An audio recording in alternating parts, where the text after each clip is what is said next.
The US President Donald Trump has said he may impose trade tariffs on countries that do not support his plans to take over Greenland.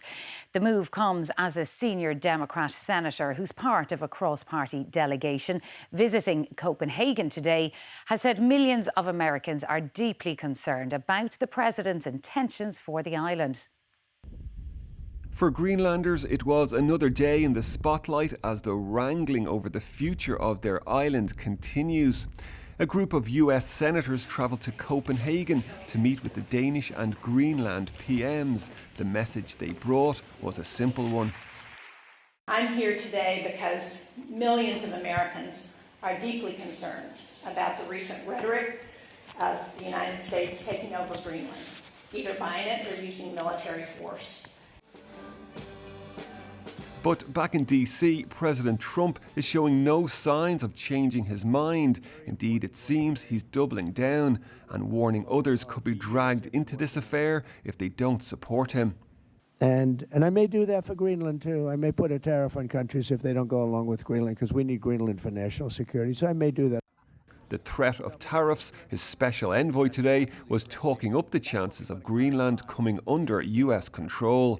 This is a president who masters deal making. And so, yes, I do believe that there's a deal that should and will be made once this plays out. And into the verbal exchanges today entered Russia, a Kremlin spokesperson saying it considered Greenland a part of Denmark. Meanwhile, a number of countries, all NATO members, have confirmed they're sending a small number of troops as part of what they said was a reconnaissance mission exercise. In the middle of all these manoeuvrings, the Greenland residents. I think it's nice that we know we have allies and that they want to protect us. It's good, the soldiers from Europe. It shows we stand together. This international row is showing no signs of cooling down. In fact, it could be widening. Conor Hunt, RTE News. Well, the US president's security policies at home and internationally have dominated headlines worldwide this week. A short time before coming on air, I spoke to Dr. Clodagh Harrington, a lecturer in US politics at UCC, and I began by asking her if there is a link behind President Trump's actions against Venezuela, Greenland and Iran. Well, it's difficult to know exactly what Donald Trump's intentions are a lot of the time. He does sort of operate in a way that is completely beyond the normal politics, international relations, textbooks and rule books. So we really don't tend to know kind of at any given time what the greater plan is. I would say, I mean, perhaps there's a couple of things with regard to, I suppose Greenland is the one that's been in the news particularly in recent days. And that, to me, it almost seems like, he has a kind of a business head on in relation to it, in terms of, he's kind of throwing the gauntlet down in the most dramatic way possible, and then perhaps might walk back from that a little bit after ruffling, so many feathers and upsetting so many people. So I think perhaps his way of doing things is very Trumpian, but his intended outcomes in the different places would be quite unique to those situations, if that makes sense. He has, of course, promised to do many things against many different countries, and we saw him go into Venezuela and actually remove the president. Do you think that will embolden him? Well, I mean, that was pretty shocking television at the time. And whether we like it or hate it or disapprove of it or anything else, it's very, very, very engaging media to look at and listen and think about and talk about. So, I suppose we're doing the thing that he wants us to do, where we are looking and thinking and talking and writing about him. I certainly think the fact that he can do these kinds of things without, as it stands or to date, any kind of significant blowback or consequences, there's an emboldening aspect to that for sure. And the more these things kind of roll out, and the more hubris and chutzpah, I suppose, that come with them, the more he's inclined to think that he is almost bulletproof.